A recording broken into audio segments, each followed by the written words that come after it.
kadar masalahnya itu berbeda-beda, karena masing-masing makom atau derajat di sisi Allah orang itu berbeda-beda. Ada yang makomnya Nabi, makom Rasul lebih tinggi lagi, banyak lagi masalahnya, lebih berat lagi. Ya, ada yang makomnya makom wali-waliullah, ya itu di bawah para nabi, ujiannya, masalahnya. Begitu pula ke bawahnya para ulama, para habaib, para ustadz. Ya kita mah bukan ustadz, bukan kiai, ya ecek-ecek lah masalahnya sebetulnya. Tapi karena tidak bisa menyikapi masalah itu, padahal masalah itu semua datang dari Allah Subhanahu wa ta'ala. Karena kita hidup semua ini di bawah genggaman Allah, di bawah kuasanya Allah Subhanahu wa ta'ala. Ya, bagaimana cara kita menghadapi masalah? Allah Subhanahu wa ta'ala di dalam surah Al-Baqarah ayat 45 memberikan solusi manakala kita hidup ini menghadapi masalah. Apa kata Allah? A'udzu billahi minasy syaithanir rajim. Bismillahirrahmanirrahim. Wasta'inu bis-sabri was-salah wa innaha lakabiratun illa 'alal khashi'in. Kata Allah dalam surah Al-Baqarah ayat 45, wasta'inu. Ista'in ini fi'il amar dari fi'il madinya ista'ana, yasta'inu, isti'ana. Isti'anatan fahuwa musta'inun wa zaka musta'anun ista'in. Kemudian ditasrif ista'in, ista'ina, ista'inu. Jadi fi'il amar segotnya jamak. Ya, ista'in dari kata ista'ana ini masuk kepada wajan istif'al kalau santri bilang, ya nggak apa-apa dah, dilarin ke sorok dulu supaya yakin bahwa memang Allah Subhanahu wa ta'ala ini ya berfirman semua sesuai dengan bahasa, sesuai dengan tata bahasanya. Inilah hebatnya Allah Subhanahu wa ta'ala. Sin yang ada pada kalimat ista'in ini mempunyai makna tolak, boleh sayruroh. Ya, menurut ilmu sorok, ya sebagaimana kaidah sorok mengatakan lisinil istif'ali jama'ani litolabin sayrurotin wijdani, yang artinya wasta'inu dan jadikan, boleh maknanya ini makna sayruroh. Biasa ini sama dengan istighfar. Istaghfara, yastaghfiru, istighfaron, istighfarotan, istighfarotan, fahuwa mustaghfirun, wa zaka mustaghfarun, istaghfir. Ya, jadi istighfar itu segotnya masdar dari istaghfara, yastaghfiru, istighfaron. Di makna tolak sinnya artinya memohon ampunan. Jadi istighfar itu artinya meminta ampun kepada Allah Subhanahu wa ta'ala. Nah, kalau istain ini boleh dimanakan dengan makna sayruro, jadikanlah. Jadi artinya dan jadikanlah oleh kalian semua, kata Allah, manakala kita menghadapi masalah. Ya, bukan berarti tanpa ada solusi, masalah itu ada sebetulnya. Tinggal bagaimana kita menghadapi masalah. Sedikit saja ada masalah berani ninggalin sholat, puyeng buah lagi banyak utang, sholat ditinggalin sasarannya. Apa salahnya sholat? Kewajiban tetap kewajiban, ya utang wajib dibayar, kan begitu. Ya, sedikit saja baru puyeng sedikit udah berani ninggalin sholat. Nah kita juga. Ya, ada apa emang sakit? Masalahnya lagi sakit anak nih, nggak buat di sholat.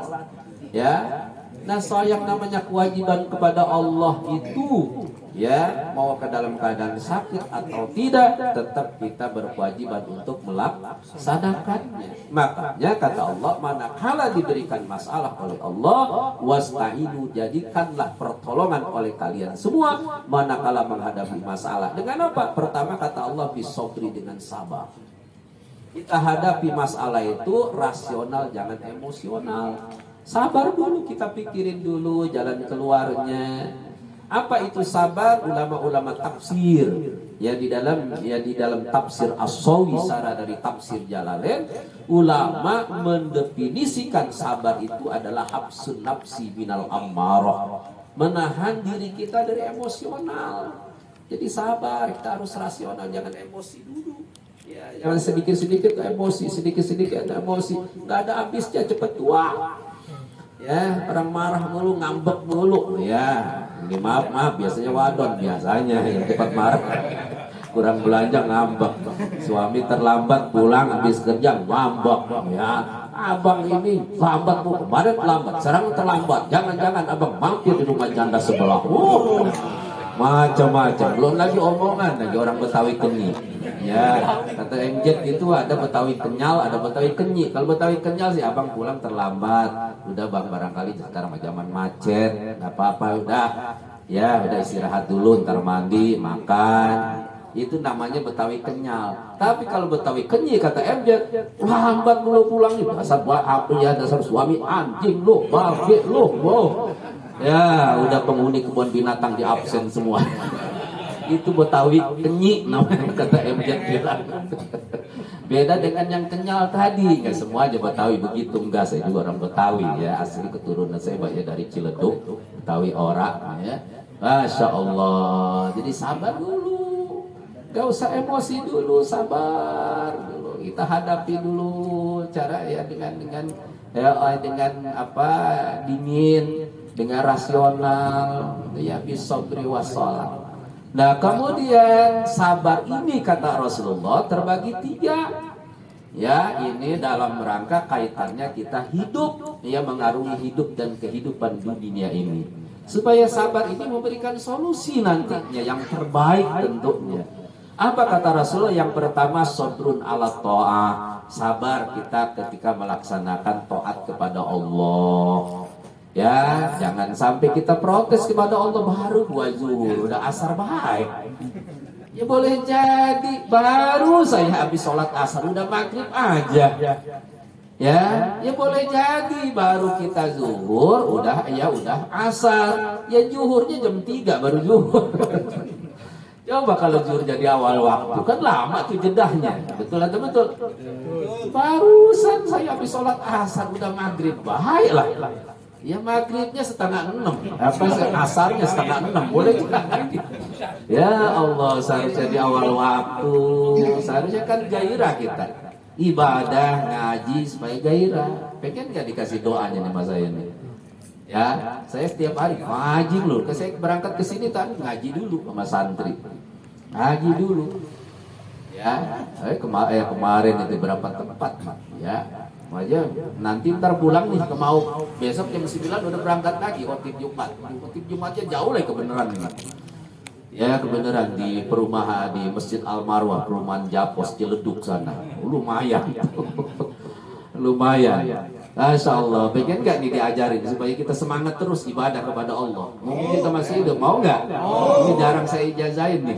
Ya gratis dah, gak apa-apa diijazahin. Ya ikutin Pak ya semua ya, supaya kita semangat terus ibadah, jangan protes baru zuhur udah asar lagi, jangan, supaya kita gembira gitu mendengar suara azan, Allahu Akbar, Allahu Akbar, kita langsung semangat, Allahu Akbar, Allahu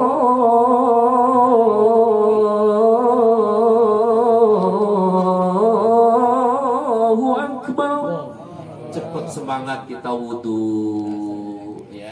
Ini ada doanya, mau diajarin nih, dijazahkan dah, gratis dijazahnya, insya Allah. Ya sama seperti zikiran ini, buku panduan zikir ini, setiap yang ikut zikiran berarti udah dijazahkan. Ya saya juga sudah dijazahkan oleh Habib Hasan bin Affan Baharun, guru saya di Bangil. Ya di pondok pesantren Darul Nubuwah Dakwah. Ya kita ikutin nih doanya. Bismillahirrahmanirrahim.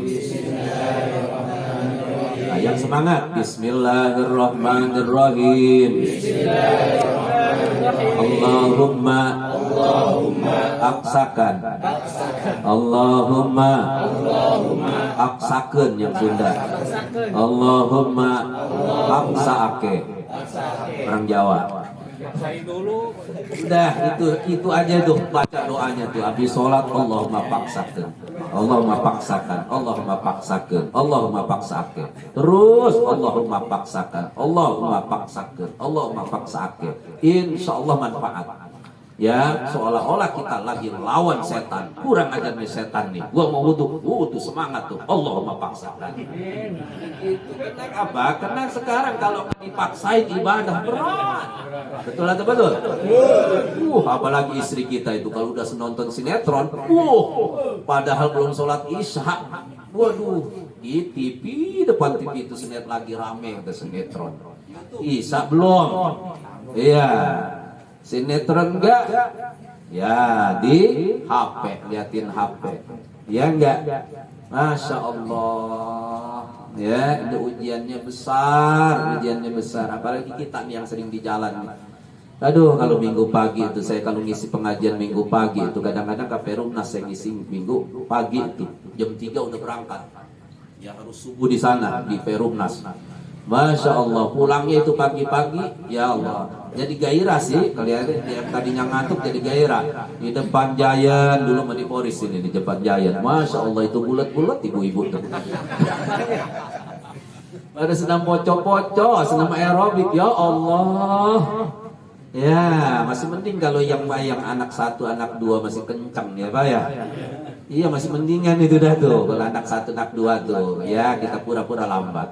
Padahal mata melirik, ya Allah, ibu bulat-bulat amat. Ya kan normal saya juga. Masih normal, Masya Allah, itu bulat-bulat banget. Ini yang geli itu nenek-nenek. Udah nenek-nenek pakai legging lagi. Astagfirullah. Aduh, itu saya sering ngomong begini nih. Ya, karena sering nyaksiin. Ya Allah, itu nenek-nenek. Ya, udah pahanya udah kemana-mana. Ya, pantatnya kemana-mana, yang kiri ke kanan, yang kanan ke kiri, yang atas ke bawah, yang bawah ke atas, sudah. Ya, pahanya betis ya udah kayak ya kedebong hanyut di kali Cisadane. Kedebong pisang hanyut di kali Cisadane. Masya Allah, itu nggak di mana-mana sekarang. Bapak yang dimuliakan Allah Subhanahu wa taala, jadi sabar kita taat kepada Allah. Kemudian yang kedua ada sabrun 'anil maksiat, sabar kita meninggalkan maksiat. Ya sekarang luar biasa. Ya dulu Mbah Haji ini kemana-mana alhamdulillah masih bawa tasbih, ke musola bawa tasbih. Kalau sekarang jarang, orang-orang tua, anak-anak muda apalagi. Apa yang dibawa? HP. Dulu yang dipencet tasbih, sekarang yang dipencet HP. Saya kadang-kadang suka nyaksi itu ada pemuda di pojokan Mesir, khusyuk banget ngeliatin HP. Ya ngeliatin HP bukan ya belum kelihatan HP-nya tuh. Ini anak muda zikirnya khusyuk banget nih. Buduk gitu. Pas saya deketin rupanya lagi ngeliatin HP. Lagi buka Facebook kan. Ya Allah, di situ ada gambar Jupe, Dewi bersisik segala macam. Masya Allah. Di dalam masjid buka-buka begitu. Iya enggak? Sekarang Masya Allah. Ya saya singkat aja. Kemudian yang ketiga ada sobrun alal musibah, sabar kita menghadapi musibah. Dan musibah ini juga terbagi 3 kata Rasulullah. Ada musibah yang sifatnya imtihan, ujian dari Allah. Ya, karena kalau kita nggak diberikan ujian, nggak mungkin makom kita, derajat kita dinaikkan oleh Allah. Nggak mungkin. Seperti halnya kita sekolah, ya dari kelas 1 naik ke kelas 2. Waktu kuliah dari semester 1 ke semester 2. Tentunya ada yang namanya ujian tengah semester UTS, ada yang namanya UAS, ujian akhir semester. Ya kalau di sekolah di SD, SMP ada yang namanya THB, ya tes hasil belajar itu. Ya semesteran baru dinaikin tuh, begitu bagus nilainya naik ke kelas 2, begitu naik semester 1 naik ke semester 2. Nah begitu pula derajat kita, makom kita di sisi Allah akan dinaikkan ya kalau saja melalui ujian. Jadi jangan mengeluh dulu kita kalau mendapatkan ujian. Ya, walaupun itu seburuk-buruknya ujian, seburuk-buruknya ya musibah yang diberikan kepada kita, siapa tahu itu ujian, makom kita akan diangkat setingkat lebih tinggi lagi dari sebelumnya. Amin ya rabbal alamin. Kemudian ada musibah yang sifatnya inzar. Artinya musibah yang sifatnya inzar ini musibah yang sifatnya peringatan atau teguran dari Allah Subhanahu wa taala. Ini yang saya takutin nih kemarin tuh. Seharusnya alangkah indahnya selesai upacara 17 Agustusan di istana nyanyian pahlawan, kan enak. Ya enggak? Iya, ini nyanyi malam Jokowi. Ya Allah, pada joget semua. Ya orang dia semua joget semua ada. Masya Allah, saya khawatir ini takut bumi Indonesia takut iri. Kalau iri nanti goyang, waduh bahaya.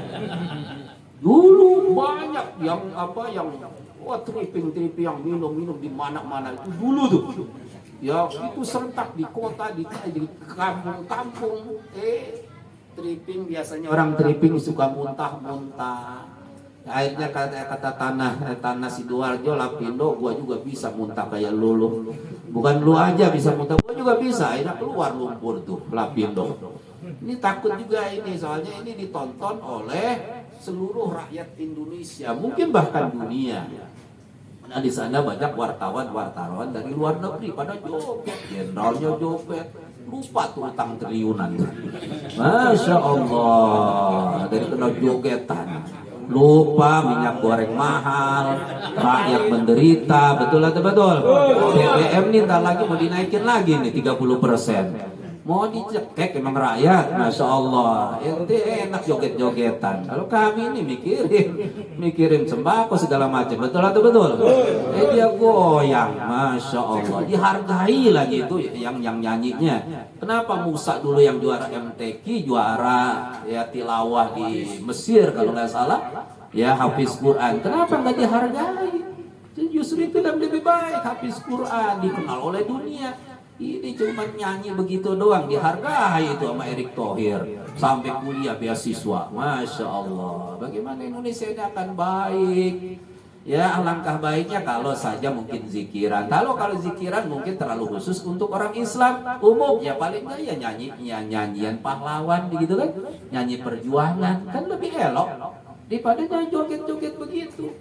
Ya akhirnya RT-nya di kampung nggak mau kalah lagi. Ya 17 Agustus dangdutan, Masya Allah. Nauzubillah min. Para bapak jamaah yang dimuliakan Allah Subhanahu wa taala, dan yang terakhir ada musibah yang sifatnya azab. Nah, musibah yang sifatnya azab ini tidak mungkin diturunkan kepada kita semua sebagai orang yang beriman kepada Allah dan Rasulnya, tapi ya hanya diturunkannya kepada orang-orang kafir. Tapi kalau saja orang Islamnya sudah kelewatan berbuat maksiat, berbuat dosa, berbuat zalim, ya terutama rakyat dan ulamanya, misalnya ulamanya tidak punya wibawa lagi, pemerintahnya apalagi nggak punya wibawa lagi, sinfani minan nas, jasoluha suluhan nas, wa iza fasadan nas, ya al ulama wal umaro. Itu kan kata Rasulullah ada dua golongan tipe manusia yang manakala rusak keduanya maka rusaklah seluruh bangsa. Siapa mereka? Mereka ulama dan umaro. Kalau ulamanya udah mudah disogok, ya udah mudah disogok. Kalau pemerintahnya ini tidak minta nasihat kepada ulama, akhirnya berbuat semaunya, tinggal tunggu saja kehancuran bangsa ini. Nauzubillah min dzalik. Hanya kemarin saya di pondok saya itu dapat bantuan MCK ya 130 juta dari Bupati Tangerang. Sekabupaten Tangerang ada 150 pesantren yang dibantu untuk membangun MCK. Masing-masing masuk ke rekening kiainya itu. Tinggal ya saya ikuti prosesnya bagaimana sih di prosesnya. Ya tinggal besok doang nyerahin rekening sama dengan KTP sama kakak. Malamnya saya minta sama Allah, ya Allah, ini uang layak nggak buat pondok? Ya, soalnya namanya duit dari pemerintah, apalagi bukan perorangan kan.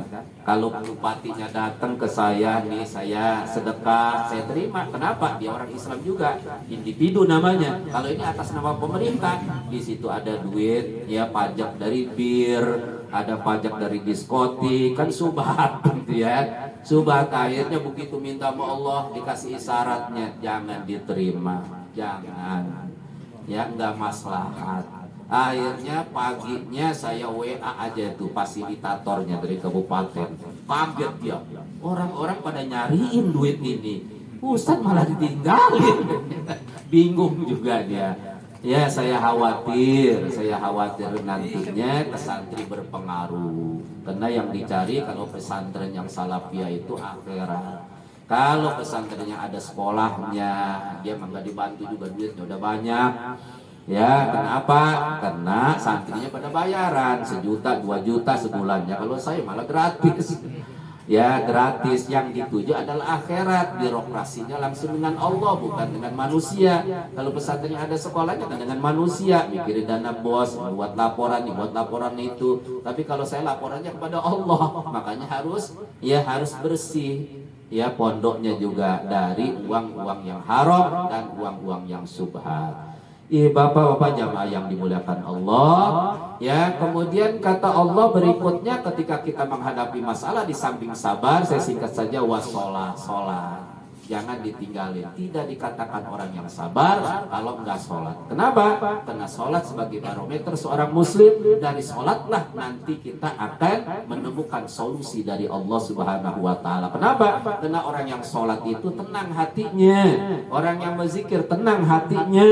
Nah, dari tenang itulah pada akhirnya pikiran kita jadi jernih. Dari kena jernihnya pikiran kita, akhirnya ada ide baru, ada solusi yang diberikan oleh Allah. Nah, sekarang bagaimana mau ada solusi ketika kita menghadapi ujian dari Allah, ketika kita menghadapi masalah, hati kita enggak tenang, pikiran kita kemana-mana. Bagaimana ada solusi yang diberikan oleh Allah? Betul atau betul? Makanya barengin sholat. Jangan sekali-kali kita berani meninggalkan sholat. Jangan. Sesusah apapun, sesulit apapun, sesibuk apapun, sholat jangan ditinggalkan. Ya. Wasta'inu bis-sabri was-shalah wa innaha lakabiratun illa 'alal khosyin. Sesungguhnya memang sholat itu berat. Sholat itu berat. Walaupun hanya 5 menit, kadang-kadang nggak sampai 5 menit, tapi beratnya bukan main.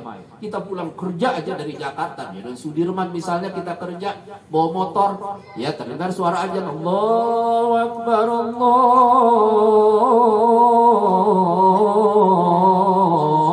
Akbar. Kayaknya masjid ini kurang aman deh parkirnya, ntar aja lah di depan. Begitu masjid di depan ada setengah kilo, pas dilihat, loh ini masjidnya lagi dibangun. Ntarlah masjid yang di depan aja lah, ya depan lagi. Pas masjid yang ketiga macet. Ya, sering gak kita menjumpai seperti itu? Sering juga kita alamin itu. Macet. Akhirnya apa? Akhirnya sampai ke rumah kesorean. Sholat ke masjid itu udah sore, yang kita tuju akhirnya enggak sholat. Na'udzubillah min zalik. Itulah beratnya kita sholat. Padahal kalau sudah dilakukan, ya plong hati kita, enak hati kita, enggak lama kok, enggak sampai 5 menit sholat. Tapi beratnya kayak apa? Makanya kata Allah, wa innaha lakabiratun, lam lakabirah, lamnya itu pakai lam mauti atil qasam. Sungguh kata Allah. Allah sampai mengatakan sungguh. Laknya namanya lam mauti atil qasam kalau menurut ilmu nahwu. Sungguh berat. Ya, itu salat illa alal khosyin, kecuali atas orang-orang yang memperhatikan agamanya, ya, yang punya iman teguh kepada Allah Subhanahu wa Ta'ala. Seberat apapun, sesibuk apapun, dia paksakan. Makanya tadi doanya itu Allahumma paksakan. Mudah-mudahan ada manfaatnya bagi kita semua. Insya Allah pertemuan kita sebulan sekali. Insya Allah sebulan sekali. Padahal ini ada yang minta juga sebulan sekali. Saya nggak terima. Kenapa Ustadz Samsi sama Dr. Nuryanto? Ya saya terima. Masya Allah. Ya kemarin kalau hari Sabtu sampai Minggu pagi saya ngisi pengajian 5 tempat. Ya dari pesantren ngaji dulu. Ya paginya ngaji kitab biasa, kitab Fathul Qorib, ya, Minausaniyah, Komit Tugian, Tafsir Jalalain. Selesai itu 4 kitab, ya habis zuhur berangkat kemana? Ke Lapas, KLP Pemuda situ belakang Pasar Anyar. Ya, belakang Pasar Anyar sampai menjelang asar. Asar kejar lagi kemana? Ke LP Dewasa yang belum lama kebakaran tuh di Jalan Veteran itu. Ya, sampai setengah jam 5. Ya, jam 5 ya saya ngejar lagi kemana? Ke Masjid Nurul Huda di Tanah Tinggi. Ya, belakang Pasar Induk. Ya, ada itu sampai Isya. Habis Isya ngisi pengajian lagi di Masjid Sa'li khusus Nau Sorok dan Tajwid. Bapak-bapak ada berapa orang minta pengajian Nau Sorok. Ya, sampai jam 10. Jam 10 berangkat lagi kemana? Ke Semanan. Ya, ke Semanan nginep di Masjid Al-Mu'lis disediain kamar sama DKM-nya sama kasur. Alhamdulillah itu, cuman nggak ada temennya doang sendirian. Tapi banyak yang nemenin nyamuk. Jam 4 udah bangun gitu, jam 4 udah bangun, habis subuh ngaji. Ya, sampai jam 6. Jam 6 diajak ngobrol, setelah ngaji sama DKM jam 7 baru pulang ke ke pondok lagi. Ngejar pengajian, siangnya di pondok. Ya begitulah aktivitas saya. Makanya doain saya Pak ya supaya saya diberikan kesehatan oleh Allah.